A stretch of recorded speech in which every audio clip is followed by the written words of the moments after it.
Hello, everybody, and welcome back to another episode of Watching the Boxes, presented by #basketball.com. I'm your host, Mike Catron, and joining me, as always, is my co-host, Tyler Watts. What's up, Tyler? Not much, Mike. How are you, man?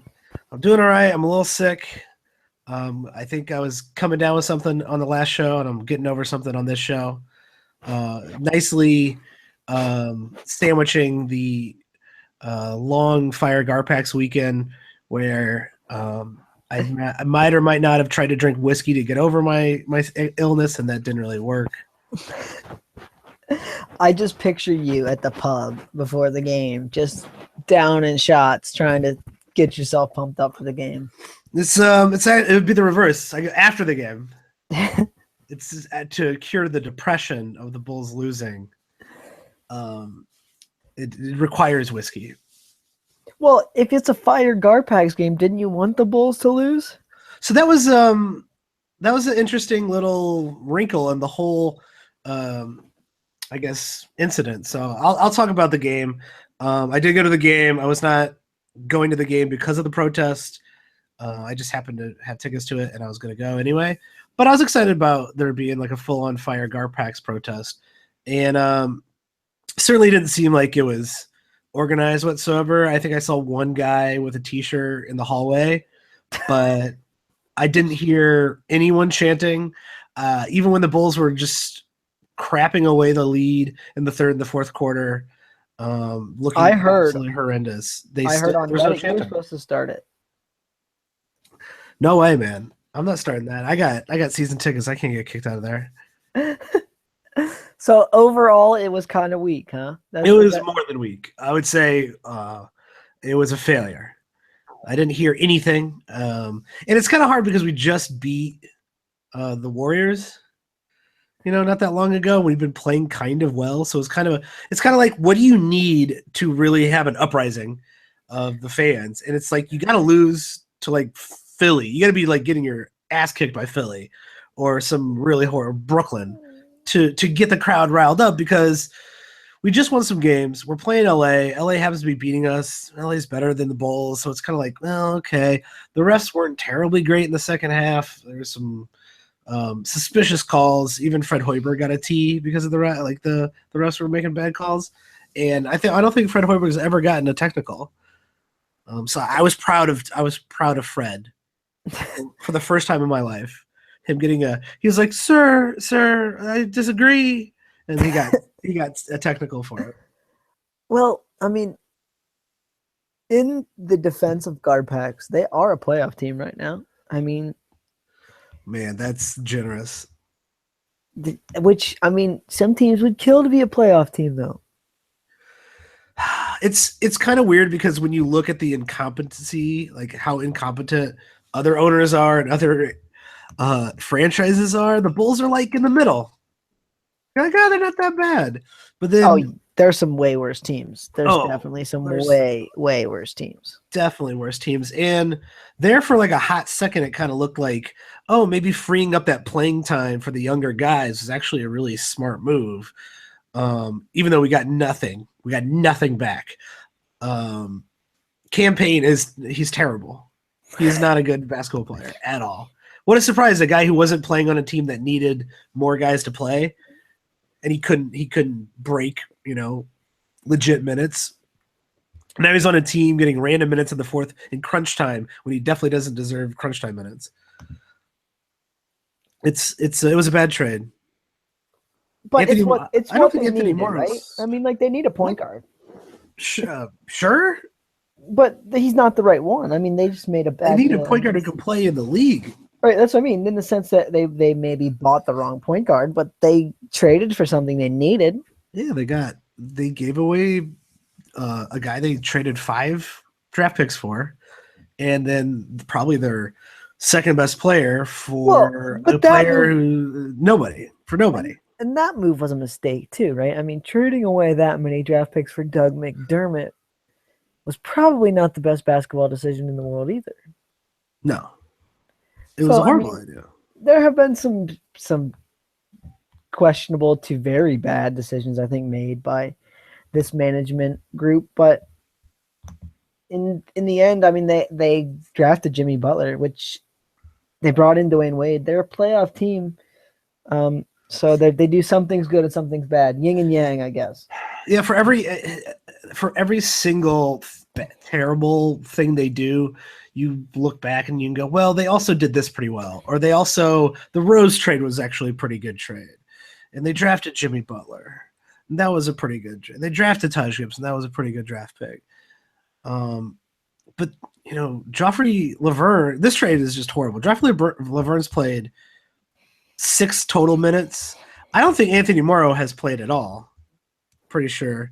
And then Cameron Payne just shoots and doesn't make any of his shots. He doesn't pass the ball. He's not a point guard. He doesn't pass the ball. I think Cameron Payne's always been a little bit of a chucker. And maybe with Jimmy. Do you see any hope for him? That's, I guess, where I'm looking at it. Or is he just going to be known for the guy who dances with Russell Westbrook? In the games that I've seen him play, I do not see any hope. His only good skill I've seen him is his little floaters around the rim. He can get into the paint, and he's got little floaters. Floaters don't get fouls, so he's not going to the line. Those are not really super high percentage shots, even though he's kind of good at it. And you need someone who spreads the floor out for Jimmy Butler, and he does not do that. He has not shot a free throw since he's been acquired by the Bulls. That is a crazy stat. Without even looking that up, I felt it in my bones that was true. Jaren Grant is better than him, so that's all I got to say. That's pretty bad. Yeah, no. I think there's hope for this team, though. I mean, in the sense that they're a few moves away from being kind of good. Yeah, we're a few moves away from finally tanking and going with the process. That's true. They're a few moves away. They're like 2 or 3 moves away from going either way, I think, at this point. I think it all hinges, if I had to guess, it completely hinges on if we make the playoffs. If the Bulls make the playoffs, they're going to continue to build around Jimmy and continue to barely make the playoffs. And if they don't make the playoffs, I can see them just sending Jimmy to the Celtics or the Sixers or somebody, or Minnesota. Probably not Minnesota. What team is beating them to make the playoffs? Maybe Milwaukee? The Miami Heat just beat the Cavs for no reason. They're sneaking up on the Bulls. We just lost to Detroit tonight, which is a very important tiebreaker game, just like last year. The only time I hated Derrick Rose is when Derrick Rose didn't play in that tiebreaker game against Detroit last year, and I was like, screw that guy. I hope they trade him. Milwaukee is sneaking up there. Charlotte isn't, only a couple games back. Derrick Rose has been kind of sneaky good for fantasy this year. So, I mean, he's been much better for fantasy. He still jumps up in the air and decides to pass, which is a horrible idea. Like every third play, he's like, I'm going to jump up in the air and then probably find someone to pass it to. And then half the time it's another team, someone on the other team. Another team? Yeah. Half the time it's another team? Just another team. He passes it to someone who's not even playing in the game sometimes. So, yeah, Derrick Rose is still Derrick Rose, but at least he's played a full season.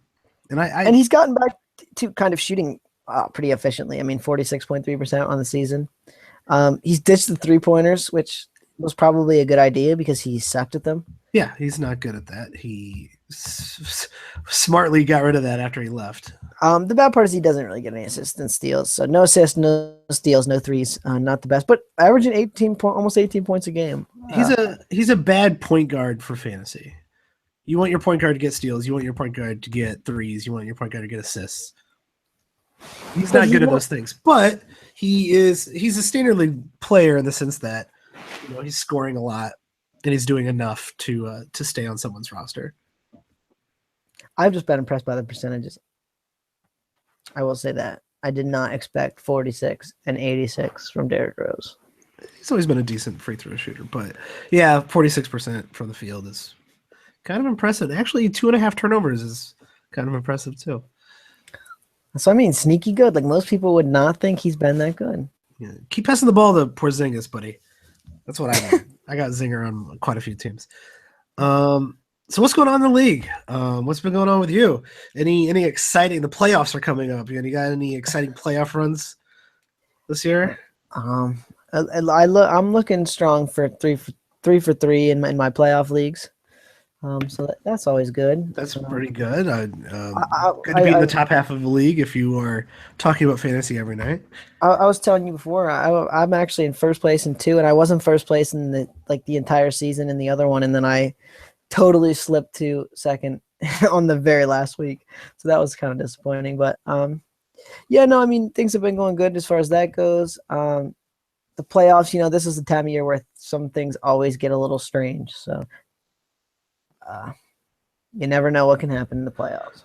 Yeah, the last part of the season is gets really weird, and maybe we should just get right into it. There's been some guys out for mysterious reasons already. We do have some legit injuries. Actually, what tonight? Just throwing out there, Andrew Bogut just broke his whole leg. I believe he broke his tibia. He did. He's probably out for the rest of the season. So if you're in a big enough league where Andrew Bogut matters, sorry, you got 2 minutes out of him after going. Not even. Did you see how much time he played? No, I did not. It was under 2 minutes. I know that. It was a whopping 48 seconds. That is that is really disappointing. I wish bad things upon the Cleveland Cavaliers like on a daily basis, but not to Andrew Bogut. I love Andrew Bogut. He seems like a good guy. He had that horrible injury in Milwaukee, and you don't want to see this stuff like that happen. And he's always been a good player and a somewhat skilled player, but in the Olympics, I thought he looked really good for Australia. It looked like a different Andrew Bogut than what you see in the NBA. Now, granted, the talent level was probably not as good in some of the games, but I thought that team was going to be upset city. I thought they were going to play in the finals. I was kind of rooting for them, even though if you haven't seen Deladova's shoe commercial, boy, go out and Google Deladova's shoe commercial. It's that guy either just recently learned how to read, or just he got out of before the commercial. He was like, "What are we doing today?" Oh yeah, I got to read for that commercial. I shouldn't have got so screwed up last night, pounding bourbon all evening. Yeah, I got it. One take. Let's do this. Don't worry about it. It's great.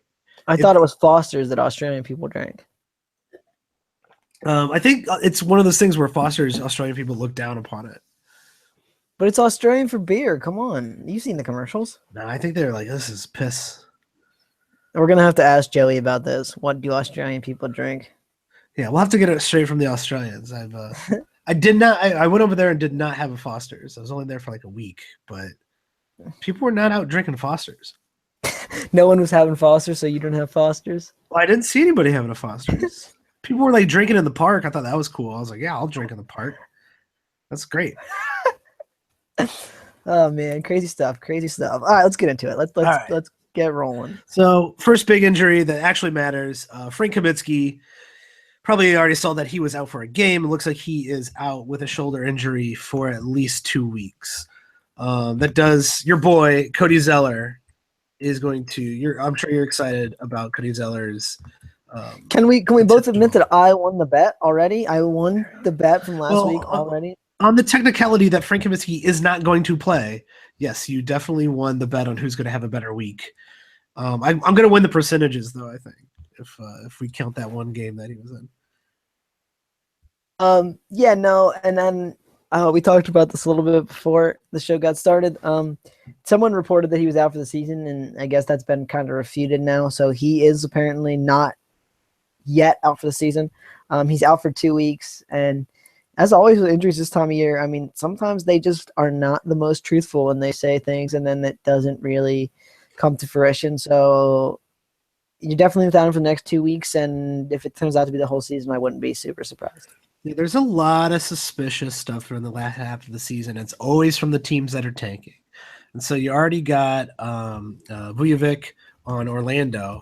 What's going on with him? He's mysteriously out with no projected return.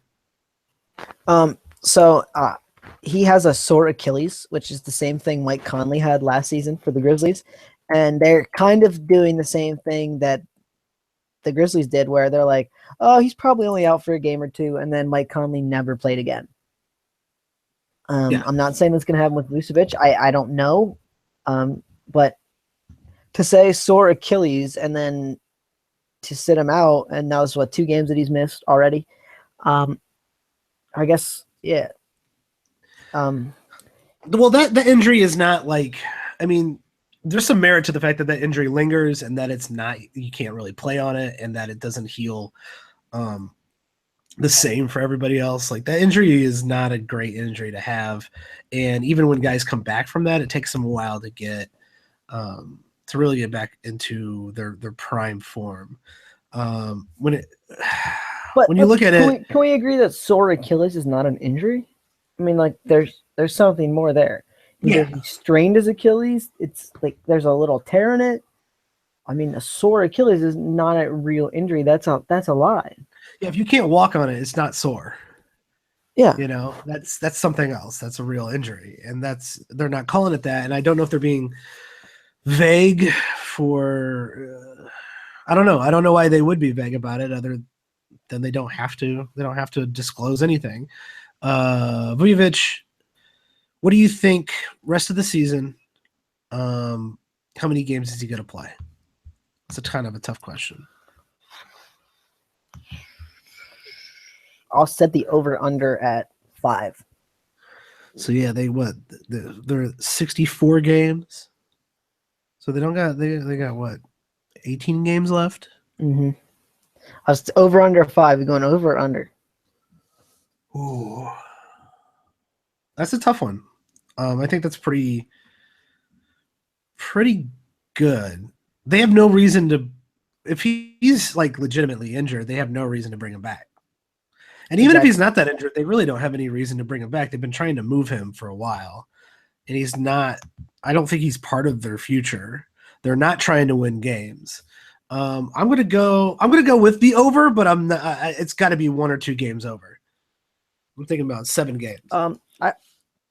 I could see this being a situation too, where if it's really just a sore Achilles, and maybe the Achilles is barking on him, but it's not really an injury, that he could come back in the next game or two and maybe play the rest of the way.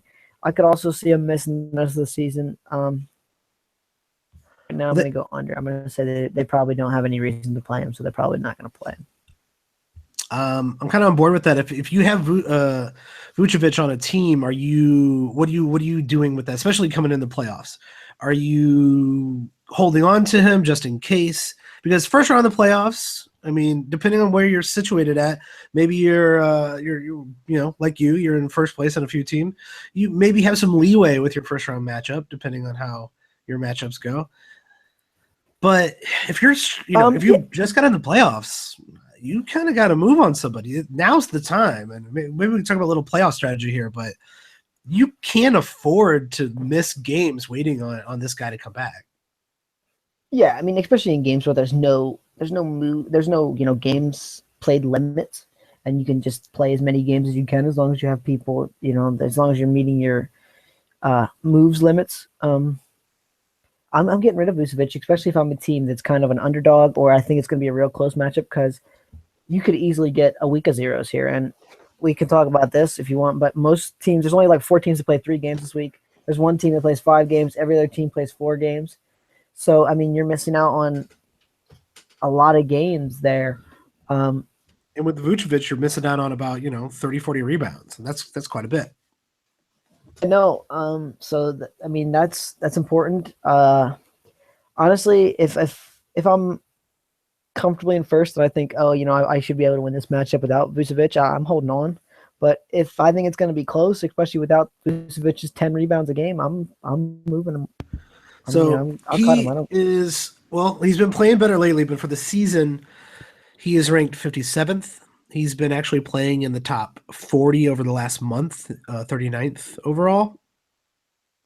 Would you say that's about, I mean, when it comes to one and done playoffs, you got no choice. You have to move on somebody. But you have to play the max amount of games to win. You basically have to put everything on the line just to get past that first round. Is Vucevic kind of your limit? If you had Kemba Walker and he was mysteriously out, would you hold on to him just in case? Or is it, how do you approach the playoffs? Is it, if that guy's out and you don't know if he's coming back? To me, if he's good enough, like if he's Kemba Walker, I'm not going to give up on Kemba Walker. Vujovic, I might be able to find something okay replacement on the waiver wire. Well, in this situation, I mean, I'm probably not cutting Kemba Walker. I'm with you there. In this situation, I'm probably just going for Biyombo. And Biyombo's not great, but he's going to give you the rebounds, and he's going to give you more blocks probably, especially if he's getting the big minutes. I mean, he had a real good game last night, and he was real good last year when he got a lot of minutes as far as getting a big double-double, and I think he can do it again. So in this situation, I'm probably just going for Biyombo and just hoping that Vucevic stays out and Biyombo is worth the pickup. Yeah, he's played major minutes in the last 2 games, and that rebound, I mean, those rebounds are already replaced, you know. He's averaging, 14 and a half rebounds in the last 2 games when it's starting, so that's really nice. His blocks and his should be great. He doesn't really do anything else at all. You hope you get double-digit. Yeah, you're hoping for 10 points. Yeah, you're hoping for 10 points from Bismack. You hope you can get there. But that's a great replacement. Obviously, he's directly taking those minutes. I think, to me, almost perfectly, Vucevic is kind of the marker. I think if you're better than 40th, if you're like 40th or better in the league, and you have a mysterious injury and you don't know if that guy's coming back, I'm willing to hold on to that guy just in case. But if you're below 40th, and like I said, Vucevic is in the mid-50s, let him go. It's the playoffs. You gotta risk it. And if, you're losing your week and you still got a guy that's questionable, follow Twitter and make a last-second choice. Yeah, and I mean, a lot of these injuries, they're kind of different in the sense that sometimes you get better hints than other times. But like you said, Achilles is an injury that scares me, man, because, I mean, we don't know. Maybe it's a little bit of a tear in there. He stretched it out. And, I mean, I'm scared. I'm scared off by that kind of injury. Now, if it's a sore finger, I might be more willing to hold on to a guy thinking, well, how long can your finger be sore? Yeah, that's a good point. You do got to look at what the injury is, and anything with Achilles makes me.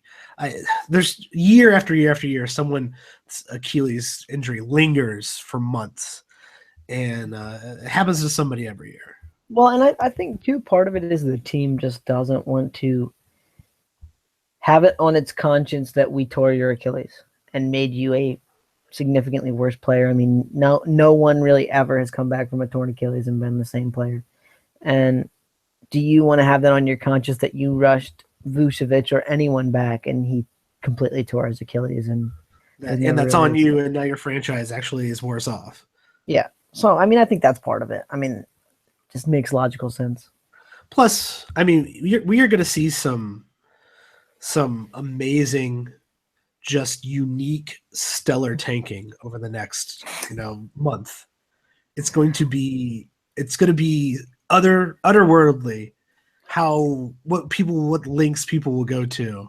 Well, I mean, it was like the whole Joel Embiid thing that you asked me about the other week. I mean, if the Sixers were in playoff contention, would Joel Embiid be playing right now? I think so. So would Ben Simmons. Exactly. I think the whole thing is just we can stealth tank, whatever you want to call it. I mean, you can call it whatever you want to call it. Not very stealthy, in my opinion. You know what I mean? It's, he's hurt. No, I don't really think he is. I think it's just not play him and lose games, so we're going to do that. So you were talking before the show, you were talking about a team that is, I mean, this team has to tank. But they can't take too much. And they have gone on a unique way of going about it, which is basically neutered the fantasy value of everybody on this team. The Sacramento Kings. What was the statistics you threw at me about their lineup, about their rotation? So they have played 5 games since the All-Star break or the DeMarcus Cousins trade, whichever way you want to look at it. And they started a different starting lineup in all 5 of the games. Now, they broke the streak tonight. They actually started the same lineup for the second time tonight. Was the first depressing. night. I would hope they would have kept that up for the rest of the season. But, yeah, Coach Yeager just has been all over the place with minutes, with who's starting, with when people are playing, which really breaks everyone's kind of flow, I think. And, people are creatures of habit, and they like routines and habits. And when he purposely breaks them, I think that it makes the team a little worse off. And I think it's a tank move in some ways. Oh, 100%. Like you said, rotations matter. And when you have no consistency whatsoever, it diminishes your production. You don't know what you're going to be doing from night to night. You don't get in a rhythm at all from week to week. And that hurts fantasy value just in general. Now, you don't even know if anyone's going to be getting the type of minutes needed to be fantasy relevant on this team at all. Is there anyone on this team you would want to have during the playoffs? I'm hard pressed to figure out if I want to own anybody. Oh, I didn't tell you this stat, but I just remembered it, so I got to tell you this. Okay, they started Ben McLemore in the first 4 games after the All-Star break. Then they played last night. He didn't play a single minute. Did not play coach's decision. He was playing too well. And then tonight he actually did get a few minutes here. The game's still going on. Left in the fourth quarter, and he's gotten, I think, 17 minutes. 13 minutes. I'm sorry. So, yeah, I mean, they're just trying to throw everything off. Is there anyone I'd own on this team to answer that question? Darren Collison, who I'm guessing is already owned. We talked about this before, but like their entire anyone who's useful on this team is a shooting guard. Other than that, and so they all kind of cut each other's legs. Like Tyreke Evans, if he got 28 to 30 minutes, would probably be useful for fantasy.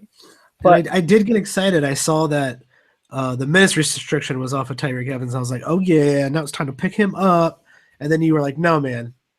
Turns out the minutes restriction is gone. He's not playing in back-to-backs, though. It's like, well, that's the same thing. Yeah, and then they kind of like New Orleans went with the minutes restriction, and they're going with the sit him out back-to-backs. I mean, they actually have another one this week on Friday and Saturday. So he'll miss one of those 2 games. If you do own him in a deeper league, I can tell you that he's going to miss either Friday's or Saturday's game. This whole team is just weird. Maybe you pick up Willie Cauley-Stein. I mean, what are you thinking about his recent production here? He's had a few pretty darn good games. He's had some interesting enough games, right? I really don't trust anybody on this team. I think you're right that Darren Collison can still be owned in standard leagues, but even Willie Cauley-Stein, who has put up a couple really, really good looking games, and last night had a 15-9 with 2 steals and a block. That's a pretty nice game. I think Willie Cauley-Stein's a streaming at best in standard leagues. I don't know if I would want him on a roster. I'm thinking like he's a streamer probably in 10 and 12 and 14. I'd probably own him. The minutes have been 35, 28, 34, 25, 39, and then 27 tonight with a few minutes to go. We can't make the decision on how many minutes to play him. In 25 minutes, he's probably not worth owning.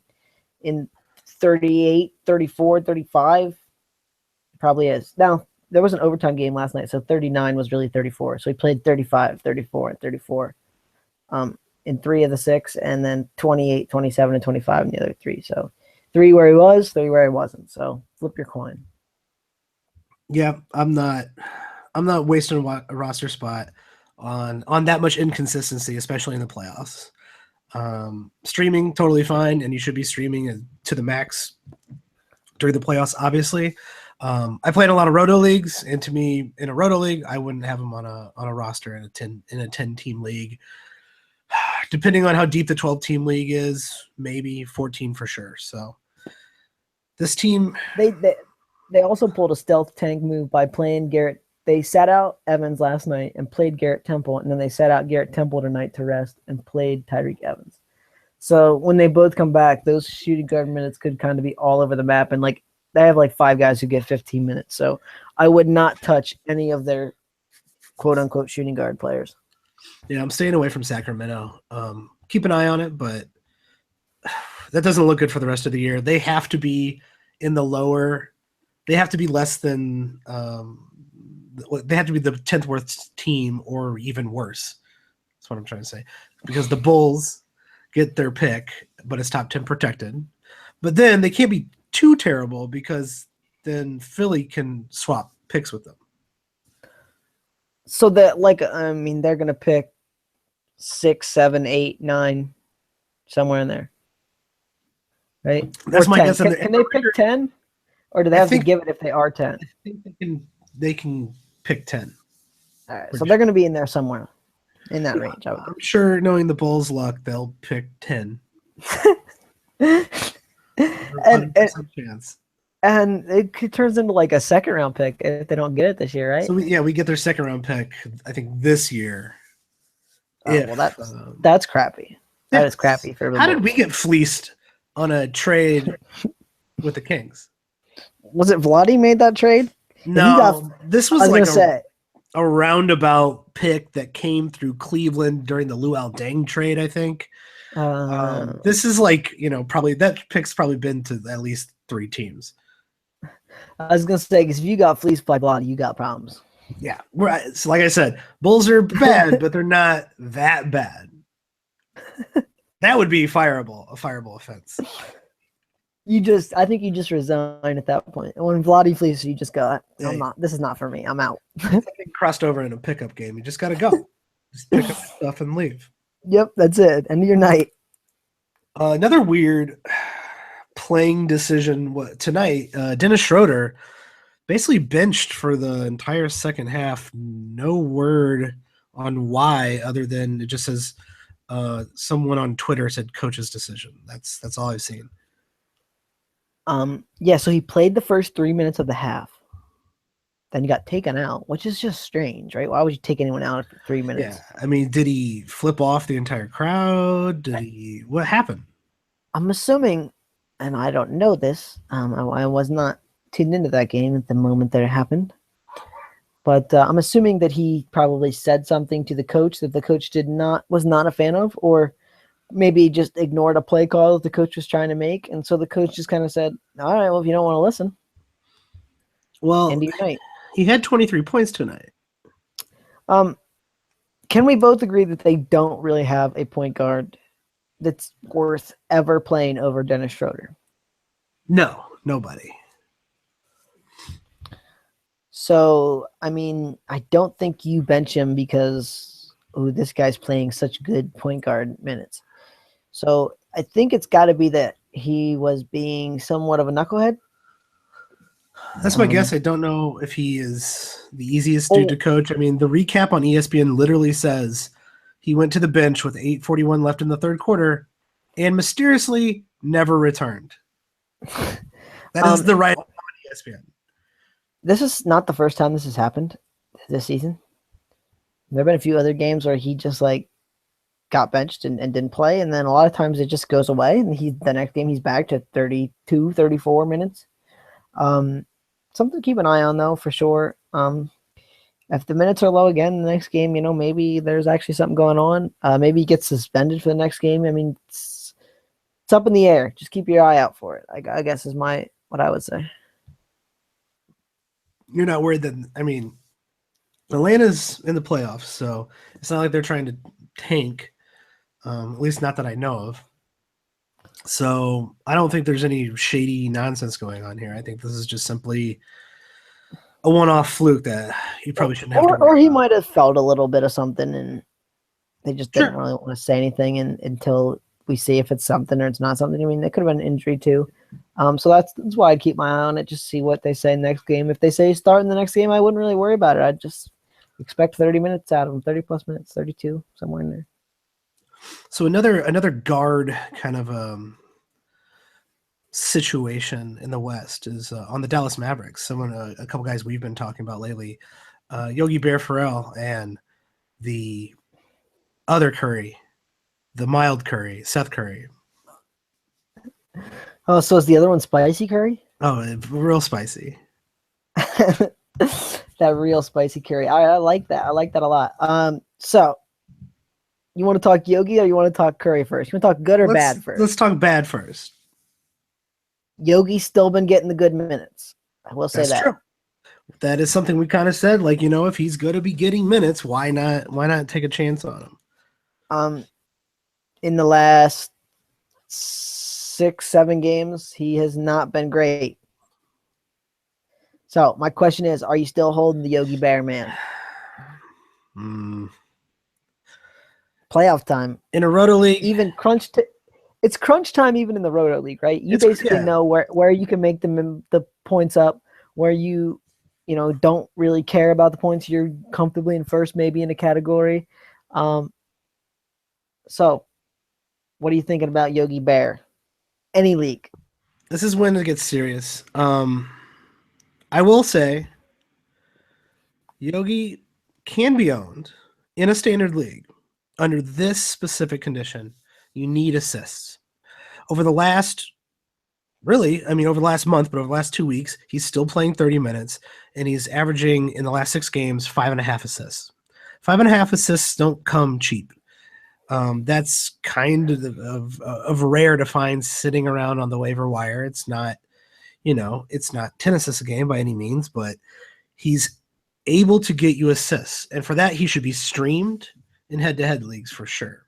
Well, and I don't know if I would own him in any standard league unless I was so either desperate for assists or I was in a Roto League where I was like, you know what, screw it, I'll play him for like the next 8 games and catch 3 guys and assists. The best guy in assists in the standard league I play in is averaging 4.2 assists a game. So 5.5 assists, even if you're going to say that number, that's a big boost. So I'm with you in that sense. He's just not really going to do anything else for you that's worth owning. No, and in fact, also he's going to hurt you, and that's saying a bit. There's guys who don't hurt you at all, and Yogi can't shoot, and he's going to hurt you with the shooting percentages. He is going to throw up a big, fat 0. In your steals, probably he only gets about a half a steal a game, which isn't great. He only makes about a 3 a game, which isn't great. He's going to give you single digit points, and if that's stuff you care about, then this is a guy that you can really only afford to stream. Non-fantasy related question time: is Yogi Bear in the league next season or whenever his contract ends with the Dallas Mavericks?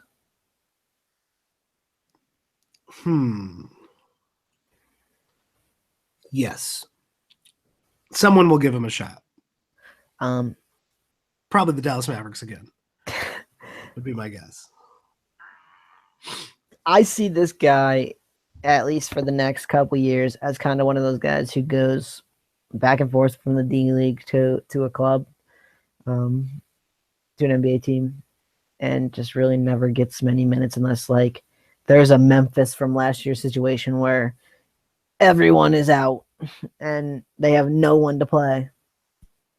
That's just kind of where I see this trending for him. I don't think he's a legitimate NBA rotation player. I mean, he's got some skills that translate. He's a good playmaker. He's athletic. He's not terrible at defense. Ringing endorsement right there. Hey, I mean, not terrible at defense. He's playing 30 minutes. I mean, is that worth 15 minutes on a better team? Maybe. The Bulls are always looking for guards who can't shoot, so maybe he'll be on the Bulls next year. Okay. Is Seth Curry a legitimate point guard? Seth Curry is not a point guard. Okay. So can we agree that the only legitimate point guard that he's beating out for minutes right now is Quinn Cook, who could not even make a team the first 2 years he tried? Yeah, Yogi's better than Quinn Cook. At least he's got that going for him. That's what I mean. I think as soon as JJ Barea comes back, I think Yogi maybe gets 15 minutes on this team. I would take the over on that. Not Well, by a lot, but I would take the over on that. I would. I should I couch think it I by like his saying, playmaking ability. I think JJ would actually be really great off the bench. oh, JJ's always really great off the bench and Yeah, not because that great as he's a starter because he's kills it. he's a shoot first kind of guy, right? 5'7", like yeah.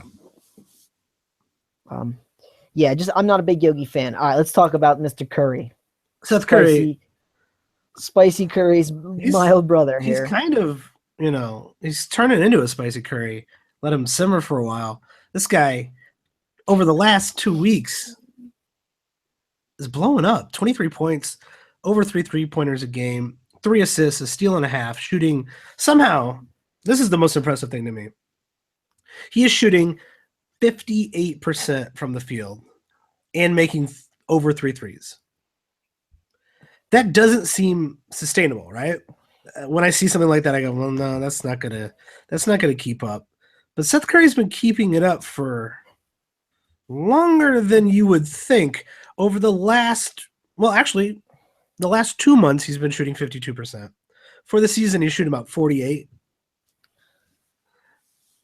That's pretty good percentage for a guy who really takes a lot of threes.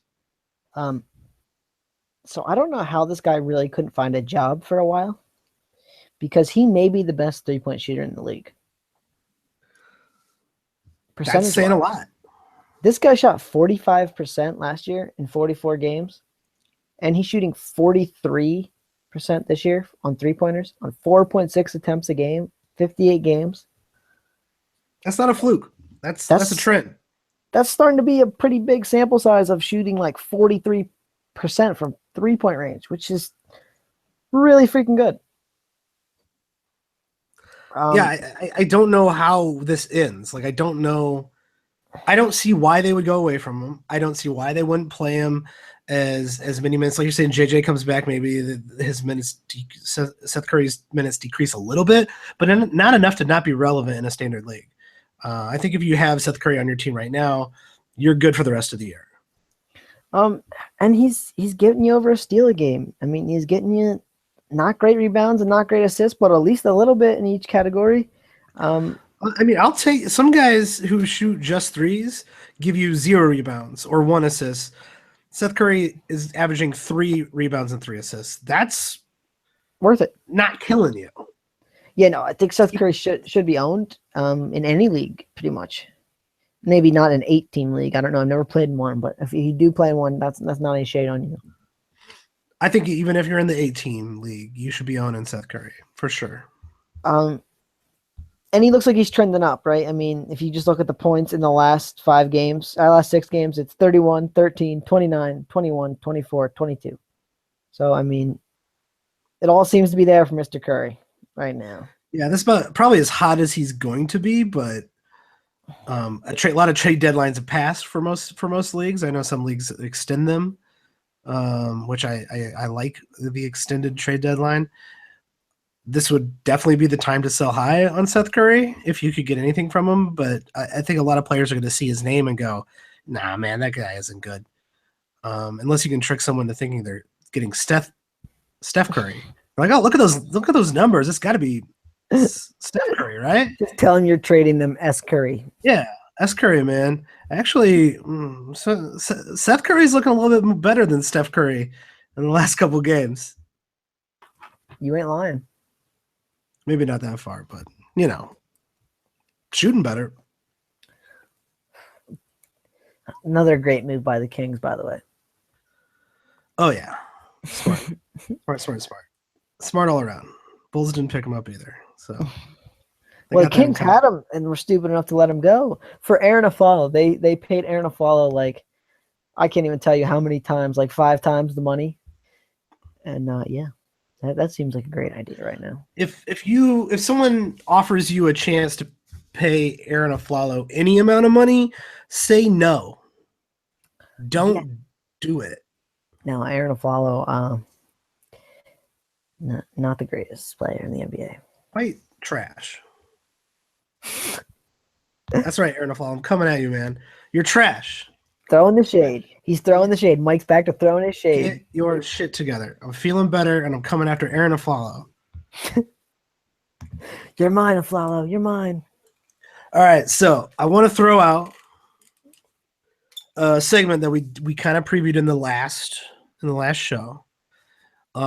We asked our viewers to send us what's going on in your league, and this is just a little feature we're going to try out. A little segment. Basically, we're going to look at something that's going on in a real league and try to break it down as best as possible. So hopefully you can kind of get a sense if you're, obviously playing in a similar league, or you have similar players. This might help. It also might be incredibly subjective and not help you at all. But you ready for the drop? I told you I was gonna. I told you I had it ready last. So this is the you drop. Ready for it? All right, you ready for it? It's what's happening in your league? Bow! That's sick. That's a sick drop. I've been waiting for that all week. We do got a couple. We have a couple. What's going on in your leagues? Oh, I'm excited. Let's get down to business. This is a 10-team Roto League, and a last ditch trade was made. And this is not. This is only. Is this Mike S from Chicago writing in? This is someone that you might or might not know writing in. He's playing in a 10-team league. It's not a dynasty league. It's not a keeper league. And this trade was made. All right, where was it? Someone traded at the very end of the trading period, DeMarcus Cousins and Dennis Schroeder for Otto Porter and Draymond Green. What is going on there? The team that traded DeMarcus Cousins was in second place. So he traded away DeMarcus Cousins. So let's really talk about the trade. It was DeMarcus Cousins for Otto Porter and Draymond Green. That's a pretty good 2-for-1. I mean, yeah, that's a good move there, I think. So Dennis Schroeder is kind of a throw-in on that trade. Dennis Schroeder is not. I mean, technically, we said he is still a standard league player, but when you look at the rest of the guys in that conversation, you're talking about DeMarcus Cousins, 13th ranked, Draymond Green ranked 15th overall. So right there, that was kind of an even trade, but also got Otto Porter, who was ranked 16th. That's a fleecing, I would say. Yeah, no, that's a real good move and a sneaky move in the sense that DeMarcus Cousins is a much bigger name than Otto Porter, and in some cases, so is Dennis Schroeder. Like you always hear people, oh, Schroeder's so much better than Jeff Teague and all that when they were on the same team, which I always thought was baloney. But I think he kind of used the name value to his advantage because not anyone's talking about Otto Porter. No, people think Otto Porter is terrible because even Otto Porter is having obviously a career season. He's been playing amazing, and nobody cares. Nobody cares at all. Washington doesn't get a lot of playing time. Is there any scenario where this trade was a good idea? If you had too many forwards, maybe. I had too Even many. then, I just don't think this is a good trade. So in what sense was it a good trade for the DeMarcus Cousins man? Can you imagine a scenario where the guy who got DeMarcus Cousins came out on top in this trade? Because I don't think I can. He's getting more points, right? I mean, and technically, yes, and quite a few more points. Yes, Because Dennis Schroeder scores quite a bit as well. Yeah, no, I mean, relatively 9.7 points per game, combined.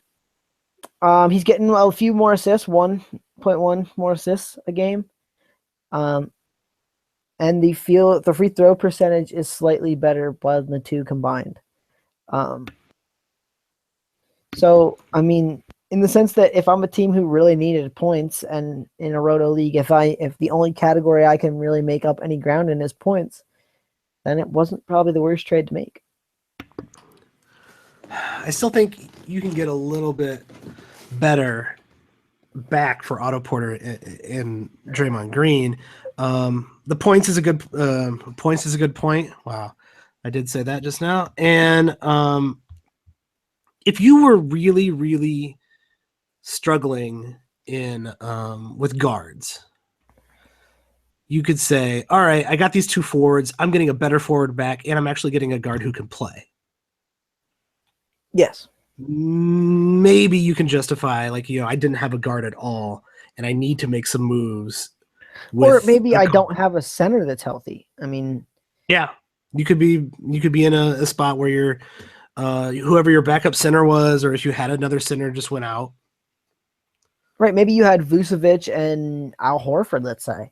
I mean, Horford may be supposed to come back on Wednesday, but he's missed a couple games. Vucevic, you don't know what's happening with him. And like we've mentioned already, I mean, sometimes the injuries, they say it's only a game or two, and then they miss the rest of the season. So maybe you're worried, going into the stretch run, I don't have a center. I need a center.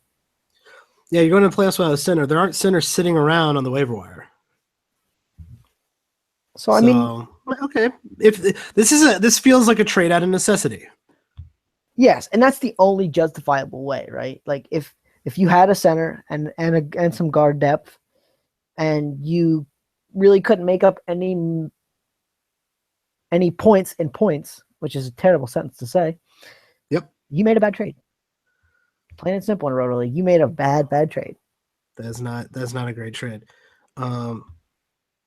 Sorry, whoever did that trade, you made a bad trade. Let's go on to another. What happened in my league? This is Mike R from Chicago. This is different Mike, different league. Still a Roto League, suspiciously a Roto League. Suspiciously a 10-team Roto League. Suspiciously a 10-team Roto League. But a different league. I will say this is a different league, different people. Somebody dropped Darren Collison and picked up Patrick Beverley. Now that's interesting. That is a pretty, I'd say, it's definitely a drop zone, above drop zone really kind of move.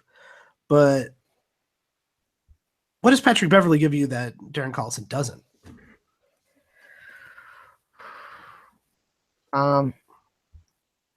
He gives you some frisky defensive play. Is that a fantasy category? Frisky, yeah. That's my 10th category in this league. I failed to mention this is a 10-cat league. Frisky defense is the 10th category. Patrick Beverley, for a guard, averages 6 rebounds a game. And that is a ton of rebounds. And he doesn't hurt you anywhere else other than, I guess, points. Because for somehow he's giving you close to 2 3-pointers a game. He's giving you good assists. He's giving you very good steals. I will say. Patrick Beverley is worth owning. Darren Collison, a little suspicious about what's going on in Sacramento, like we talked about earlier. But Darren Collison's a run-of-the-mill point guard. So is it safe to say that Beverley's been better than Collison in every category except for points and the percentages? I think that would bear out to be true. So, in that sense, this is another sneaky move where I think Darren Collison is the bigger name. Darren Collison is, he's the starting point guard. Patrick Beverley stinks. He's not really a point guard. James Harden's the point guard. Well, Patrick Beverley is probably the better player this year. I would agree. I think it was a good move, especially if you need rebounds from a guard or you need steals, and Darren Collison just isn't doing it for you. Even blocks from a guard. Beverley gets almost half a block a game. Yeah, that is impressive. It's significant from a guard. If you're trying to move up in that category, that's a significant. He's doubling Darren Collison's production in that category. And that adds up, and that actually adds up pretty quickly because blocks are not a high volume type of stat. So a guy adding a half a block to your nightly games is actually significant. You can move up real fast. Yeah, that's like Wade was always kind of his sneaky block. Wade actually this year is averaging 0.7 blocks a game. I would never have thought that, but. Wade was always sneaky when it comes to blocks as well. All right, I got one more. This is a 10-team league. Is it Roto again? It is a head-to-head league. Oh man, is this Mike T from Chicago? No, this is Mike S. See, I sent all the things in early, and Mike S. I think I forgot to send that one. This guy, this makes a lot of sense. But would you have picked this guy up? Frank Kaminsky the third got dropped because he's injured. That makes a lot of sense. That's easy. But Alan Williams from the Phoenix Sun was picked up. Do you like Alan Williams right now? Do you like him going forward? Oh, I heard he's a real nice guy. He took me out to lunch once, so how could I not like Alan Williams? He seems like a nice guy. Oh, you meant for fantasy. Oh, my bad. Yeah, no. So in the surprising fact of the season, maybe Alan Williams has overtaken Alex Len And Jeremy Lin Lin, too. man. It's been a long day. He's kind of overtaken Jeremy Lin for the minutes this month, and he's been really, really good as far as 13 and 13 in the last three games this month. 13 rebounds, 13 points, over a steal and over 1.5 blocks a game. Yeah, no, I think I'm definitely owning some Alan Williams. Yeah, and all the Lin fans out there really disappointed in this because Lin is kind of a sneaky fantasy guy. When Lin gets 30 some minutes, he's a pretty decent standard league fantasy guy. Turns out, so is Alan Williams, and maybe even more so. Like you're saying, he's a steal and a block guy. Right away, you like that. His blocks are actually really good. His percentages, his field goal percentage is great. You do always have to worry about center's free throw percentage. His free throw percentage is terrible. It is 53%. So do be aware of that. He doesn't take a lot, so that's good. But those rebounds are monster. Someone who gives you double-digit rebounds is actually kind of hard to come by, especially just right off the waiver. Are you riding him in the playoffs? Oh, I am riding him right now for certain. He's definitely one of the startable guys in my league for this week, and if he has a bad game, I'm probably going to cut. I'm not going to lie to you. But in a playoff situation, I'm riding the hot hand for sure. Yeah, that's the smartest way to approach the playoffs in the head-to-head. In a Roto League, this is also pretty smart move, I would think, to pick this guy up. He's getting a lot of playing time. He's giving you good stats. Blocks and rebounds are things people need to make moves in. Well, and it's surprising. I think a lot of people don't realize it's actually kind of surprisingly easy to make a move in rebounds. Oh yeah, definitely, because there's a lot of high volume guys that you can acquire and move up relatively quickly. So yeah, I think there's definitely still time to move up in rebounds. Yeah, let me just go out there. Trevor Booker is only owned in 60% of leagues. He averages about 9. Even in limited minutes, the guy is averaging 9 rebounds a game. You got Michael Kidd-Gilchrist averaging 8. He's only owned in 47% of leagues. Somehow, Aaron Gordon owned in 60% of leagues, but he's still playing. Everybody remembers Aaron Gordon now. That guy averaging almost 8 rebounds a game. And I think that rebounds are often an overlooked stat, and people always want the guy scoring the points. Okay. Oh yeah. Then I don't know what the term is for it, but there's a subset of fantasy players who are really into block and steal numbers. Because you can move pretty quick in steals and blocks. If you got an elite block or elite steal guy, you can climb very, very quickly. And you can look at, and those are easy things to look at too. If you're like 20 back on the guy above you, you're like, okay, I can calculate how many I need and what he's doing, what I'm doing. You look at rebounds and you're like, oh man, I'm down 200 rebounds. There's no way I catch up to that. Actually, you might be able to catch up to at least 100 rebounds. 200 rebounds you might be able to catch up with if you play the right guys. Yeah, and it's just that's a category that it's high volume but not sexy. So No, that's what I think makes a lot of the guys who get 8, 7, 8, 9 rebounds on the waiver wire is no one's really looking at that. Oh, I can get rebounds from Joe Schmo, and I don't need this guy's rebounds. Well, you need that guy's rebounds too, maybe. also, those rebounds are consistent. Rebounds will come. You might pick up a guy playing for a week or two who's averaging, 1.8 steals a game, and he ends up getting 2 steals for the next 7 games, and you're like, why did I do this? That guy who's averaging 8 rebounds a game is probably going to average 8 rebounds a game. Yeah, or 7.5 or 7. It's relatively consistent in the sense that it's not going to drop to 0 in a hurry, unless the minutes drop to 0. Yeah, and then you got other problems. So do you got anything for this hot segment of what's going on in your league? No, I figured that Mike from Chicago had it covered. Yeah, I'd like to thank Mike S, Mike P, and Mike R for writing in and getting us some of the what's going on in your league action. That's a hot new segment. We'll revisit that one, maybe not. Well, we got to revisit it just for the drop. I mean, I feel like the drop was on point. I agree. That was a quality drop. Probably the best drop we've had so far this season. I can't argue with that. That's just factually correct. Yeah.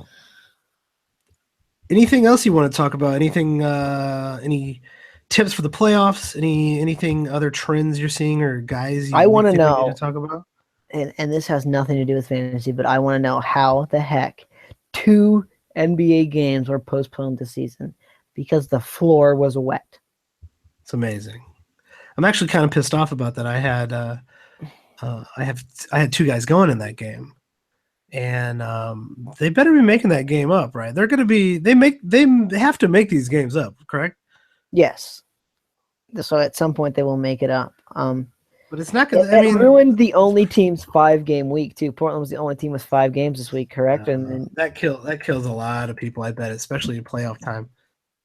Yeah, so it was a big loss. And for what seemed like a dumb reason that we had the ice under the floor in Minnesota, and for some reason we had too hot of weather today, and no one was checking the court until the players started warming up. Like, yeah, did no one think it was going to be 60 degrees in February? It's been 60 degrees all of the damn month. This million, maybe even $billion industry. How can we not have some guy checking the court this morning going, this doesn't seem right, man?